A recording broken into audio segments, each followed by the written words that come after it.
Unda gararani jalchi sesin silakawade sinjala dana tafako olle ko danse olkawade nanchalo men sinsikabaju kofi najalta kumata magresu sinabasa kara kaminu ansit sikatu ko nirsu Baik kasih. Baik. Tokkichi keessan meeqa? Baay'eedha. Waaqayyo tokkicha keessan diinatti kumaatamaa godhu. Ameen. Nama tokko keessan Waaqayyo diinatti kumaatama haa godhu. Ameen. Tuufnee faarfannaadhaa yeroo waaqeffannaa godhanna. Akkuma hafuurri qulqulluun keessanii waaqeffadhu jedhee nama hafuurri qulqulluun keessa jiru baay'ee gorsuu barbaachisuutti immoo barbaachisu. Hafuurichuu gorsaadha waan ta'eef barsiisaa keenya waan ta'eef hafuurri qulqulluun akkas jennamee caba koo fayye mana keetti dhukkubsataa kootu mana keetti fayye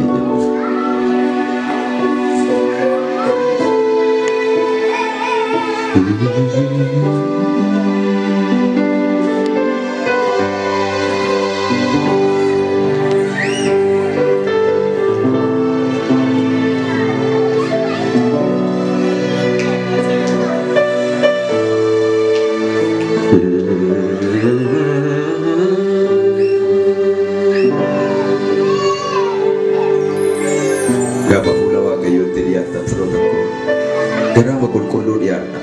Dhugaadhaan waaqeffachuuf dhiyaadha.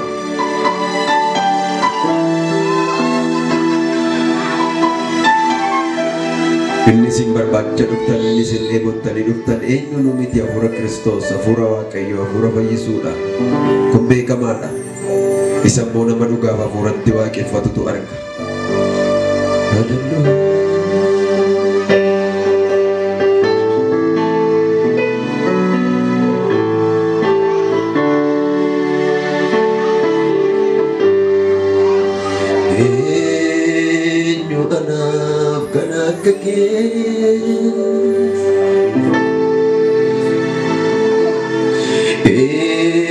Eenyu anaaf kana gagee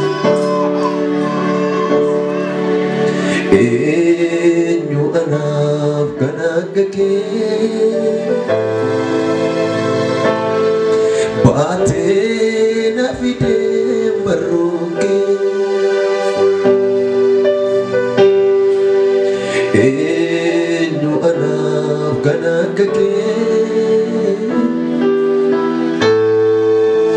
eenyu anaaf kana gagee eenyu anaaf kana gagee baatee na fidee barruungee harka isaa bal'ifatee eenyu anaaf kana gagee eenyu anaaf kana gagee eenyu anaaf kana gagee baatee na fidee barruungee sammuudhaanani jechoota garasii oolmaan kee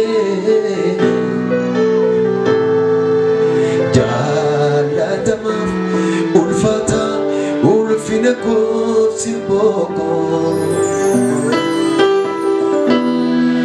ololan sii qaba olol jedhii abbaakoo sammuudhaanani jechoota garasii oolmaan kee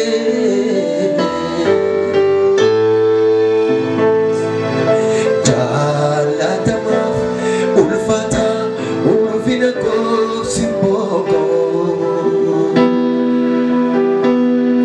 ololan sii qaba olol jedhii